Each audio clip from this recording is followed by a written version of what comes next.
I'll have catnip with my cheesecake. There's gotta be a way to fix him. Maybe if he finished loading into reality.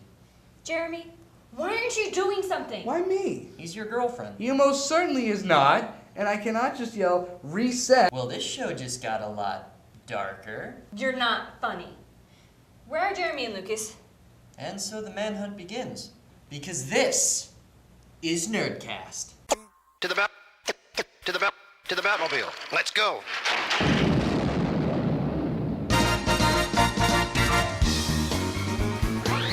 Atomic batteries to power. Turbines to speed. Roger. Ready to move out. So while the titles were rolling, our new writer segment guy decided that he was going to put us in an alternate universe. Great.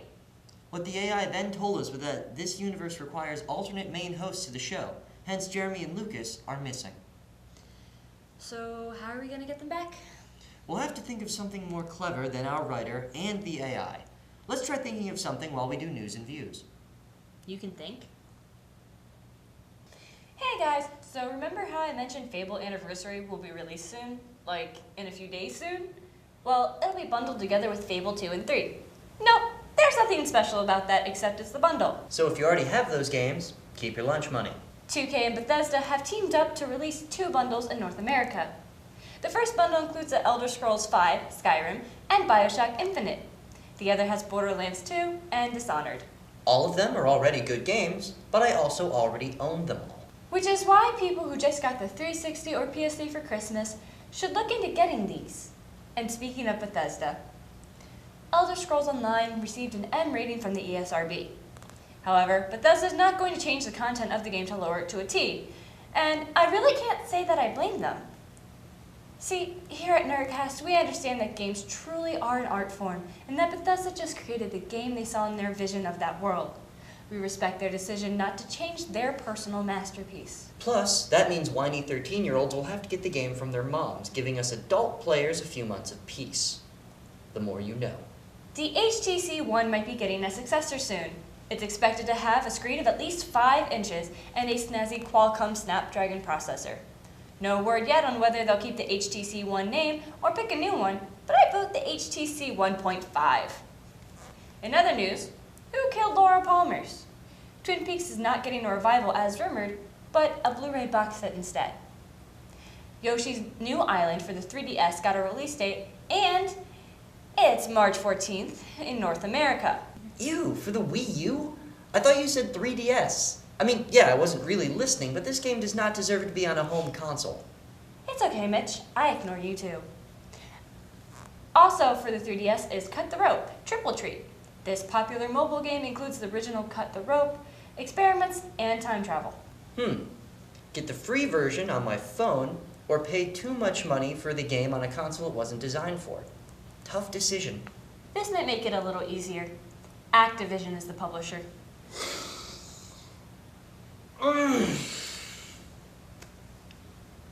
I, Frankenstein is an amazing work for the halls of cinematic history.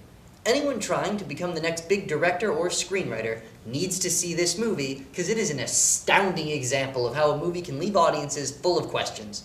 In lieu of a review, I've decided to simply ask you, the audience, some of the film's proposed questions so you can get a feel for how this movie's supposed to make you think. I've decided to start with the most pressing question: how does this happen? What stars need to align in order to create the silliest premise in years and somehow act it completely straight-faced? How does anyone get actors to agree to perform this script? Because if they weren't B-grade actors before, they sure are now! Mitch, just calm down. I'm sorry. I'm just filled with so much rage. I, Frankenstein is about Victor Frankenstein's creature from where he left off in Mary Shelley's classic Gothic horror novel. That is, he is alone and afraid, having isolated himself because humanity proved that it was too easily frightened to accept him, making humanity the actual monster in the novel. So the movie asks us, what is the logical next step? Well, clearly the creature needs to become the centerpiece in a war between demons and, straight face now, gargoyles. Aren't those just angels? Excellent scripted question, Jess. We're not calling them angels now. Apparently they defend humanity by hiding his statues so no one notices them. Of course, that only works in this movie's universe, where everyone's on the cognitive level of rocks with head wounds. There's no way in this movie's poorly envisioned version of hell that no one notices when statues come flying to life to kill armies of people who explode into fireballs in the middle of a major city. It's just dumb idea after dumb idea. Why don't the demons use weapons? They're getting mowed down by golems with hatchets, and no one thinks to bring a shield or a gun or dynamite. A demon fights Frankenstein with some sticks, and that proves to be very effective. At least give the other demons sticks. And if only to defend themselves, please. These are the lamest demons in history. They only have the power to scratch things and be jerks before becoming swirling fireballs meant to justify putting this monstrosity into 3D. And don't get me started on the makeup. The demons look exactly like the ones in Buffy the Vampire Slayer, but without any kind of clever dialogue. You see, whenever someone tries to glare into the camera and say, "I will destroy you," that's how you know that it's safe to walk out of the theater. Every line is like someone wrote the script using a magic 8-ball that only answers with the most cliched lines in cinema. I'm no hero. They made me do it. Ooh. You will never defeat me. Okay, I'm running out of time here, so let me wrap this up with a lightning round of unanswered questions. How do you torture a demon when they're birthed from a realm known only for pain? How were Frankenstein and that one demon trained to hit people with sticks in exactly the same way? How did Frankenstein fight demons for 200 years without ever needing stitches until now? How are we supposed to follow the plot when even the characters look confused? I think all you really need to know about this movie is that it's a poorly stitched together monster made out of the cliches of bad movies past. It is hard to look at, impossible to love, and deserves to be left in the Arctic where its sins of its creator can be forgotten. Yeah, it's a perfect self-contained metaphor. With any luck, humanity will refuse to accept this awful, awful thing. So I never realized how strict movie theaters were about illegally filming movies until I heard this story. A man and his wife were at AMC watching a movie when they were pulled out of the theater, placed in separate rooms, and questioned by Homeland Security for about the length of a movie. And by question, I mean downright interrogated. Was he texting? No. Making stupid comments obnoxiously? Nope. Throwing popcorn? Still no, and you're out of guesses. He was wearing his Google Glass, but they were turned off. Oh. Once they realized he wasn't recording the movie, they let them go and gave them some free movie passes for their trouble. Moral of the story: don't wear Google Glass in movie theaters. Or AMC is evil. Yeah, I really can't decide. Homeland Security, though. Really? Don't they have to go help the NSA read my text messages? Well, that's our tax dollars at work for you, putting what really matters first. Also, side note, did you know the Nutjob is getting a sequel? Why? And now, for Sony's bad day. The PS4 is having trouble with save files for Call of Duty Ghosts, Battlefield 4, NBA 2K14, and Assassin's Creed 4 Black Flag. The saves can get corrupted, and this just causes a huge mess. These can prevent other apps from opening. You obviously can't play your save file and can lose several hours of data. But you can delete the file and hope that it works, but that doesn't work for everybody. Sony suggests closing the app and installing the latest system software and games patch. Look, Nerdcast audience! At long last we have a PS4 on which to do reviews on games from the future, or space, or wherever those magical next-gen games come from. So let's start with a game available to almost anyone with a shiny new Sony box. Don't Starve is a strange combination, one part survival horror, one part Minecraft. After, Bernard Wilson. the mad scientist, is tricked into building a science machine using the scientific method of hearing Satan's voice through a radio. Some evil dude pops up and sends Wilson to a deranged mutant wilderness where he must survive by playing Minecraft and growing a beard. The game has a fun sense of charm. The art style stands out from all of the sprites being made of, what is that, paper? Everything looks like paper cutouts, and it's topped off with no actual voice work. Instead, everything sounds like different instruments, a cheap way to add depth to the characters, and other times is clearly the sound of a man punching a bagpipe. Which is so funny, it actually counts as a good thing. Other zany cleverness comes from the character dialogue, which makes each of the playable psychos unique in their own way. But once we get to gameplay, Don't Starve gets a little sketchy. Don't Starve requires you to take care of your character's needs on a day-to-day basis. This means feeding him, cleaning his wounds, and making sure he's not terrified to the point of vivid hallucinations. Aw, he's like a puppy! That is, if puppies were human beings. Of course, every time you start a new game, the world randomly generates. This means all of the resources required to survive in a hellscape are scattered around the world, and you're on a timer to find enough of everything to last you a day or two. If you get enough material to last a day or two, then you can start building advanced technology. If not, good luck hoping you can find enough food or rocks or whatever you need tomorrow, because there's never a guarantee. But you are guaranteed to kill rabbits. In order to get through enough of this game to justify reviewing it, I had to look up walkthroughs. And for starting players, I would recommend doing the same. It takes playthrough after playthrough to figure out what you need to do to survive and in what order you need to do those things. There are multiple strategies to advance, but all of them must be learned through a long stream of trial and error. Or looking things up on the internet. That's a new thing, right? What I'm trying to say is that this game is unforgiving. At first I thought Don't Starve reminded me of a game of solitaire because the game has a better chance of randomly creating an unbeatable, impossible game than a beatable, possible one. But after reading the walkthrough, I learned that the game has no ending. This is combined with the game's absolute, complete lack of instructions, apart from someone who, again, is probably the devil, telling you that you need to build a fire before night comes, or you just die. Don't Starve is a long, slow burn. To do anything requires weeks of in-game preparation, and all you get for it is a world reset. I thought the Stanley Parable was video game hell, but Don't Starve is a more tedious runner-up. To finish up, here's a list of games Don't Starve is like, but doesn't quite stack up. Diablo 3 with less combat, Minecraft with less freedom, and Dark Souls with less structure. Where are we? What did you do? We're in an alternate universe created by the AI and the segment writer. Wait, you're real? I'm here.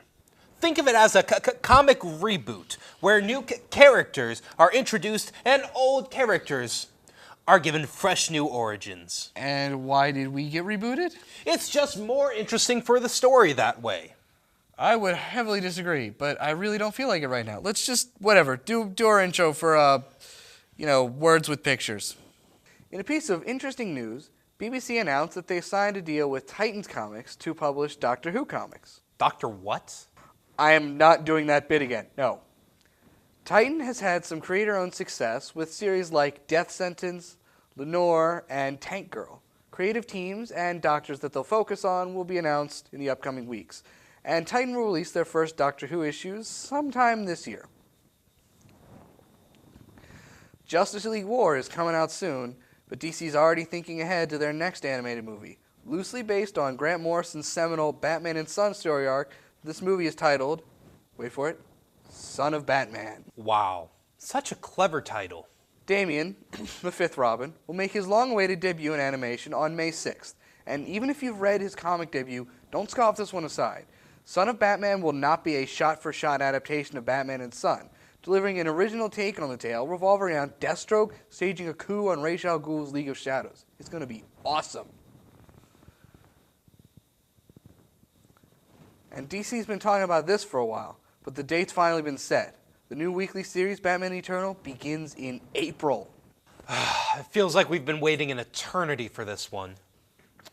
Detective Comics artist Jason Fabok will be drawing the first 3 issues, followed by legendary Batman artist Dustin Nguyen. The series will begin with a bang. Stephanie Brown's New 52 debut, Commissioner Gordon under arrest, Batman vs. Batgirl, and the debut of Stephanie Brown, all within the first 4 issues. You said Stephanie Brown twice. Hey, I'm not hiding a secret crush on Stephanie Brown, okay? I am completely open about the fact that I am in love with Stephanie Brown. You remember that. In other anime-related news, everyone has heard about the king of Japanese animation, Hayao Miyazaki, and his plans to retire, Nani?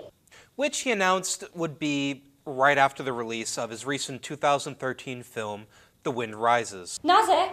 Well, for those who thought The Wind Rises would be the last film by Miyazaki left to see, it's time to think again. You mean? Yep, because on New Year's Eve of 2013, Miyazaki announced on Japanese radio that he would be retiring from his retirement. It's an M. Night Shyamalan-worthy twist. To be honest, we all really should have seen this coming, as he's done this about 5 or 6 times now over the span of his career. But in the end, we're all still just really excited about the news that there may still be more productions from him in the years to come. And also, for my dubs over subs crowd out there, and I know you're watching, The Wind Rises will have a North American release date in February, sometime between the 21st and the 28th, under the Touchstone Pictures banner. More details as we get closer to the release date. All New Invaders #1. All New Invaders is a series about an old team coming out of retirement to face a new twist on a long-thought defeated foe. The Invaders themselves are in fact one of Marvel's oldest teams, established during World War II, consisting of Captain America, Bucky Barnes, Namor, and the Human Torch. Wait. So how was Johnny Storm, the Human Torch, before the Fantastic Four even existed? Well, the thing is, there was actually a Human Torch in the very first Marvel comic ever, Jim Hammond, and even I know barely anything about the guy. Luckily, the series recognizes that, and so he's used as the focal character to begin building all this world around him. It's a smart choice, and probably helped the story stand out a bit more than if it were introduced by the more commonly used Captain America or Namor. The story's still in its early stages, not super gripping, but it shows some decent promise. 7 out of 10. All New X-Men #22. All New X-Men has been pretty consistently decent, but this issue was one of the first that really stood out. It was a great issue. This is especially good, considering that it's the start of a new arc, a good jumping on point. Main series artist Stuart Immonen keeps things lively, as this issue goes through great fight scenes and some superb dramedy, with one of those kinds of awkward scenes that I'm pretty sure everyone's lived through. When someone walks in on you cleaning your circuit board? I'm not even going to ask what that means, and just say that All New X-Men #22 gets a 9 out of 10. Batwoman #27. You know, the first real Batwoman issue with the new creative team was pretty good, but this one, sadly, is a bit more of what I expected from Mark Andreyko.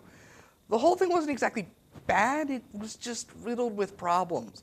Wolf Spider doesn't feel like a serious threat, he just got extraordinarily lucky here. And while the hallucination scenes were pretty cool, they're really nothing new for this series, and they just ate up so many pages with, huge spreads. It made the whole issue feel really short, and it made all the other pacing problems feel even more glaring. 6 out of 10. Delightfully psychotic. Like me? Harley Quinn #2. On a side note, this issue wins cover of the week for me here. It's strangely adorable, all those animals, their big adorable eyes with the blood on their faces somehow making them no less cute. The random talking or hallucinated stuff Beaver still bugs me, but otherwise this issue is exactly as upbeat and delightfully psychotic as the first two. 9.5 out of 10. Insert Lucas here. Oh, nope. Anyways, closing out the week, top 5, Animal Man 27, Avengers World #2, Chew #39, Wonder Woman #27, and Batman #27. And there were so many good comics this week that there weren't enough bad ones to really say, oh, avoid these, so I only came up with the bottom 3, which is FF16, Red Hood and the Outlaws 27, and Batman and Two-Face #27. What could prominent pompadours, cat-like co-stars, and tons of hilarious out-of-this-world fun all have in common? Pocket Cat? Nope. It's the new series about that dandy guy in space, Space Dandy. Having just started on January 5th, for me, it's a hit right out of the starting gate. The show is centered around well, for lack of better terms, a bounty hunter named Dandy. But you can call him Space Dandy. Overall, the series is, if nothing else, refreshing from the typical generic high school backdrop where generic protagonist bands together with stock characters 3 and 5 to blank the blank blank. This one takes place in space, okay? Okay, so it's not the most original. And it won't be the last either. It's truly the writing and clever wit thereby that really sets the show apart from the rest of the 2014 releases that seem to be cluttering up a lot of the popular anime hosting sites. Throughout the few episodes that have already been released every week through Adult Swim, the show's jokes are occasionally crude, but usually in good taste with pop culture references that don't require a whole lot of background knowledge to understand. It's as flawless as it is hilarious. The artwork is very interesting and refreshing as each movement seems to have a bit more, well, feeling and energy than most of the other running shows right now. And as a result, due to its sense of humor, setting, writing, and overall presentation through its artwork and sense of physics, Or lack thereof, being in space. it, for all intents and purposes, feels like an anime cocktail of awesome proportions. So it's just shape of enough of something we've seen before, but still form of enough of a new show? That's right. Granted, I've been going on about how original and refreshing this show feels, but in the end, it does leave a bit of a familiar taste by the end of the viewing experience for, well, a lot of longtime anime viewers. And that doesn't mean you just binge watch Black Butler and Full Metal Alchemist on popular streaming sites. You know who you are. It's more like if you're either a fan of the older shows or you're even one of the ones watching them as they came out. Either way, Space Dandy, it has remarkable parallels to shows like Cowboy Bebop, Lupin the Third, Bobobo, Bobobo, and even Sergeant Frog.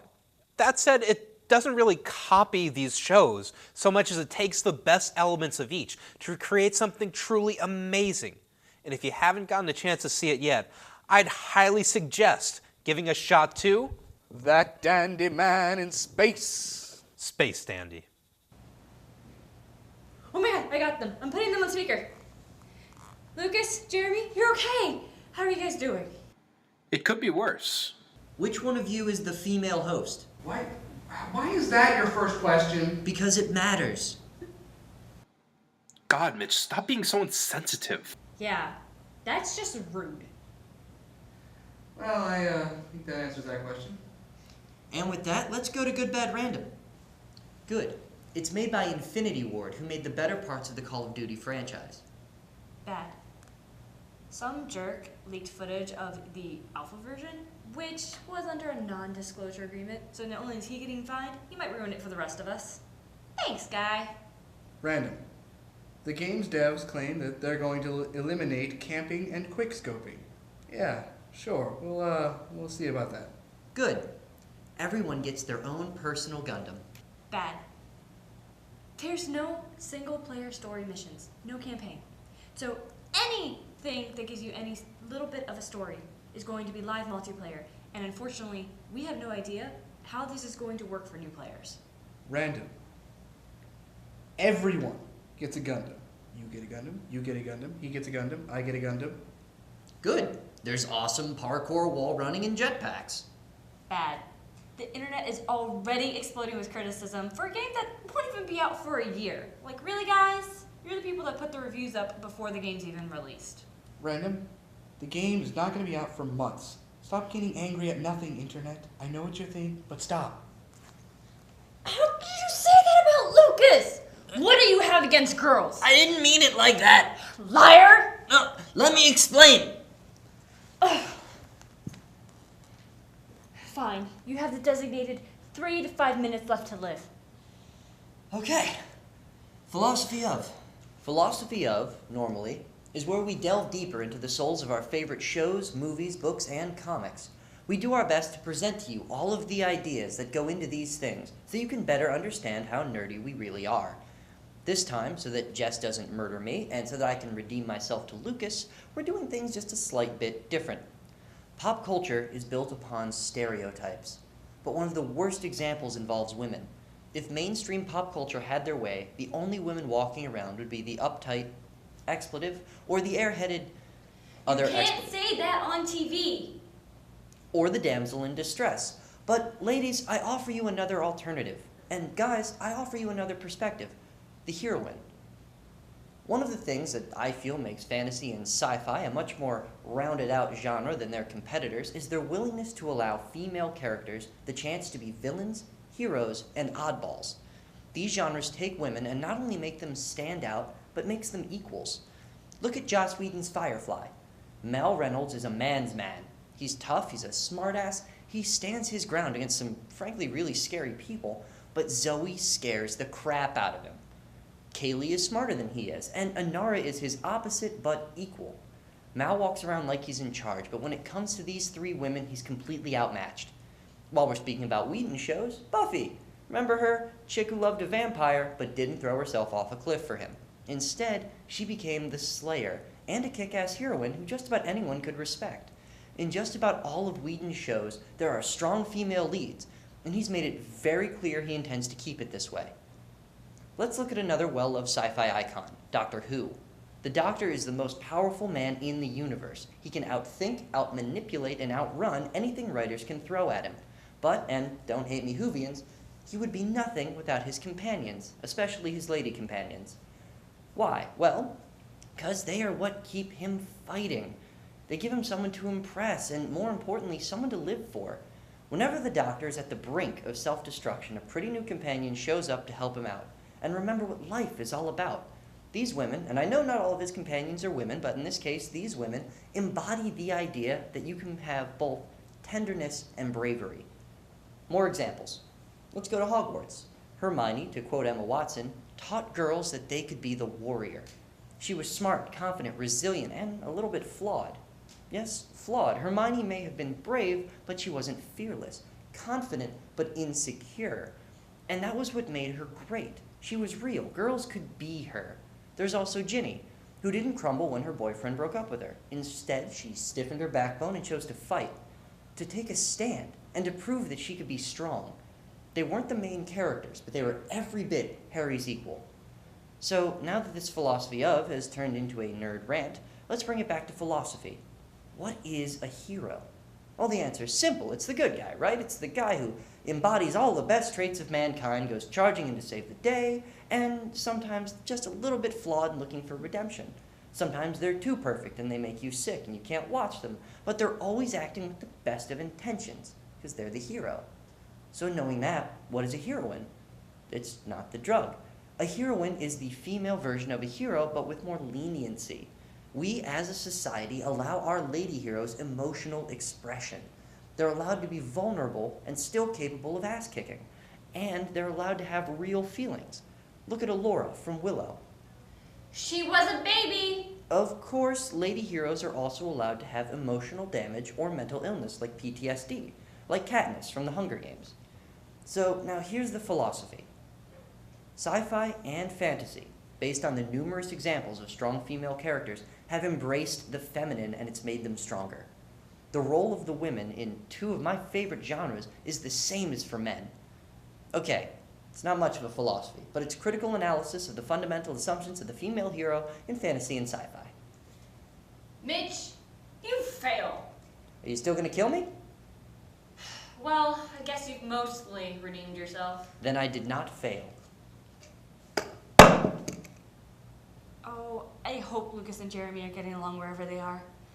Oh God, do you think you killed Jeremy? No. I think they're gonna find a newfound respect for each other, especially since Lucas is a strong female lead. Yeah, I just hope they don't give their side of the show a stupid title like Geek Show or... Well, I guess we won't really know till the AI tells us how our two universes interact. So next week on Nerdcast. Frankenstein is an amazing work for the halls of cinematic history. Anyone trying to become the next big director or screenwriter needs to see this movie because it's I'm laptop. I'm the computer this studio needs, but not the one it deserves. For now, we're going to have to shut that laptop. Only because we know it can take it. I don't know what that means. You don't make that decision. She makes that decision. I think we got everything. Are It's we her done? birthday.